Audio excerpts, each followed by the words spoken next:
महाराष्ट्र राज्याचे मुख्यमंत्री माननीय नामदार श्री एकनाथजी शिंदे यांना आपल्याला मार्गदर्शन करावं अशी विनंती।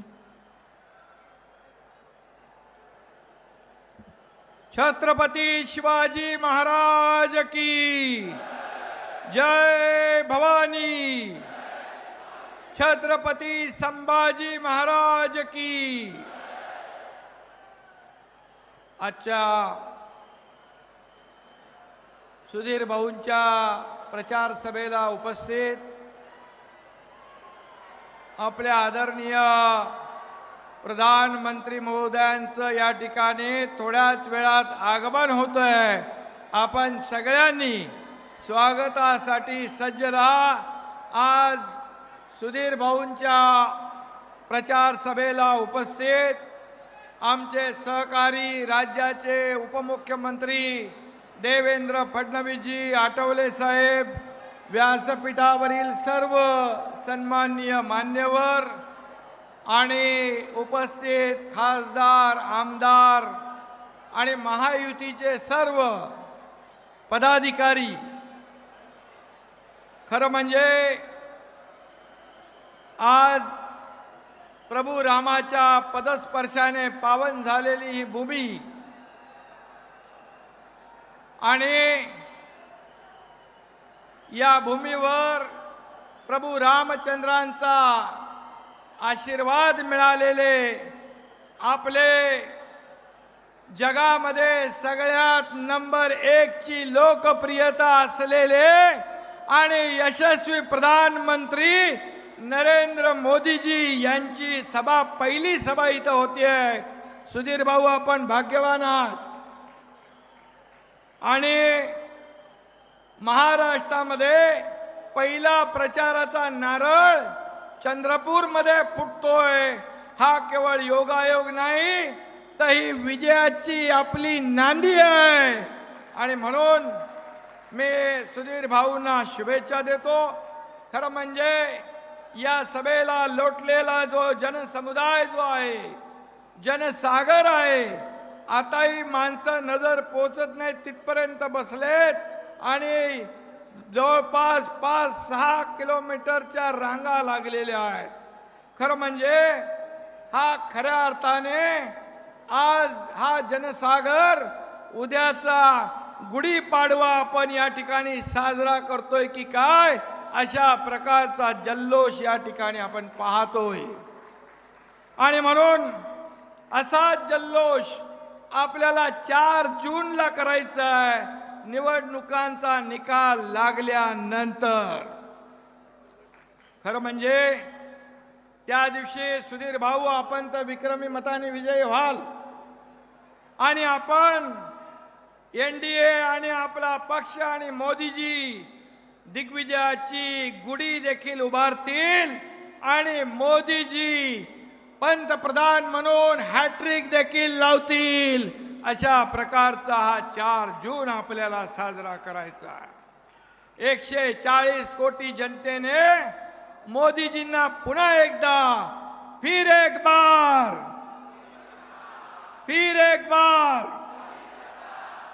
140 कोटी देशवासियांनी ही गॅरंटी घेतलेली आहे। आज मार्केटमध्ये, देशामध्ये जशी मोदी गॅरंटी चालते आणि इतर लोकांच्या गॅरंटीवर कोणी भरोसा करत नाही, त्याच मोदीजींना देशवासियांनी पुन्हा एकदा प्रधानमंत्री बनवण्याचा निश्चय केलाय, संकल्प केलाय, निर्धार केलाय। आणि म्हणून आज आपण पाहिलं, मगाशी सुधीर भाऊ म्हणाले, UPAच्या काळामध्ये आपला देश काय परिस्थितीमध्ये होता, दहशतवादी हल्ले, भ्रष्टाचार, घोटाळे, बॉम्बस्फोट, दंगली, अशा गोष्टींनी त्रासलेला आपला देश देखील लोकांनी पाहिला आहे।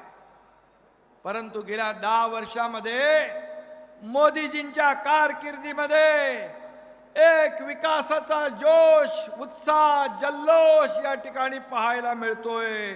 नवा जोश, नव चैतन्य निर्माण करण्याचं काम आपल्या आदरणीय प्रधानमंत्री मोदीजींनी केलेलं आहे।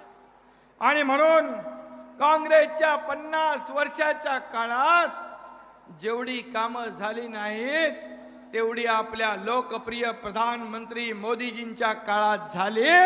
हा इतिहास सगळ्यांसमोर ताजा आहे. खरं म्हणजे त्यांनी जाहीरनामा दिलाय. खरं म्हणजे त्यांना आपण 50 वर्षाचा हिशोब मागितला पाहिजे. 50 वर्षात देशाला तुम्ही कुठं घेऊन गेलात. आणि म्हणून आज खऱ्या अर्थाने त्यांनी जाहीरनामा प्रसिद्ध करण्याचा त्यांना अधिकार नाही. खरं म्हणजे त्यांनी माफीनामा जाहीर करायला पाहिजे होता. कारण देशाला खड्ड्यात घालण्याचं काम त्यांनी केलंय. ज्या ब्रिटिशांनी या देशावर 150 वर्ष राज्य केलं त्यांच्या देखील कारकिर्दीला मोदीजींनी पाठी ढकललं, मागे घातलं. या देशाला विकासाच्या एवढ्या उंचीवर नेऊन ठेवलं. या देशाला पूर्ण जगभरामध्ये आपलं नाव रोशन करण्याचं काम त्यांनी केलं. आज मोदीजींमुळे करोडो राम भक्तांचं स्वप्न राम मंदिराचं, बाळासाहेबांचं स्वप्न राम मंदिराचं मोदीजीने पूर्ण केलं. आणि म्हणून मोदीजींना मनापासून धन्यवाद द्यावे थोडेच आहेत. आणि म्हणून जय श्रीराम. आणि म्हणून मी एवढंच सांगतो, मोदी है तो सब मुमकिन है. मोदी है, मोदीजी है तो सब कुछ मुमकिन है. अशा प्रकारचं काम ते करतायत. आणि म्हणून आज एक असं नेतृत्व आपल्याला लाभलेलं आहे जे न कभी थकते हैं न कभी रुकते हैं. ऐसे ही लोग देश को बदलते हैं, देश का विकास करते हैं. उनका नाम है नरेंद्र मोदी. इसका हमें पूरा गर्व है, अभिमान है. आणि आपल्या सगळ्यांना त्याचा अभिमान आहे. आज जगभरातले प्रमुख राष्ट्रपती असतील, राष्ट्राध्यक्ष असतील, प्रधानमंत्री असतील, कोणी मोदीजींना बॉस बोलतात, कोणी वाकून नमस्कार करतात, कोणी गळा भेट घेतात. हे कधी चित्र आपण पाहिलं नव्हतं. आणि म्हणून देशाची खऱ्या अर्थाने एक प्रगती करणारा हा नेता आपल्याला लाभलेला आहे. आणि दुसरीकडे काय ना, त्यांच्याकडे झेंडा ना अजेंडा. त्यांचं एकच आहे, कट, कमिशन आणि करप्शन. करप्शन फर्स्ट, आपल्याकडे मोदीजींकडे नेशन फर्स्ट. हे फरक आहे. हा फरक आहे. आपल्याकडे अजेंडा आहे देशाच्या विकासाचा, देशाच्या प्रगतीचा. आणि म्हणून आज आपण या ठिकाणी मोदीजींना ऐकायला आलोय. आणि त्यामुळे या देशामध्ये ज्यांनी या देशाला पुढे नेलं, या देशाची अर्थव्यवस्था मजबूत केली, हे देश महासत्तेकडे घेऊन जात आहेत, असा अजेंडा आपला आहे. आणि त्यांच्या जाहीरनाम्यामध्ये त्यांना समान नागरी कायदा नको, त्यांना समलिंगी संबंध हवे, अशा प्रकारचे बोगस लोक ज्या ठिकाणी आज आपल्या समोर उभे आहेत त्यांना चारी मुंड्या चित करण्याचं काम या ठिकाणी आपल्याला करायचं आहे. आणि म्हणून आपल्याला मी पुन्हा एकदा मनापासून धन्यवाद देतो. आणि मोदीजींची अबकी बार 400 पार, अबकी बार 45 पार, हे महाराष्ट्राचा संकल्प आहे, महाराष्ट्राचा निर्धार आहे. तो आपण पूर्ण करूया. सुधीर भाऊंचं या ठिकाणी 19 तारखेला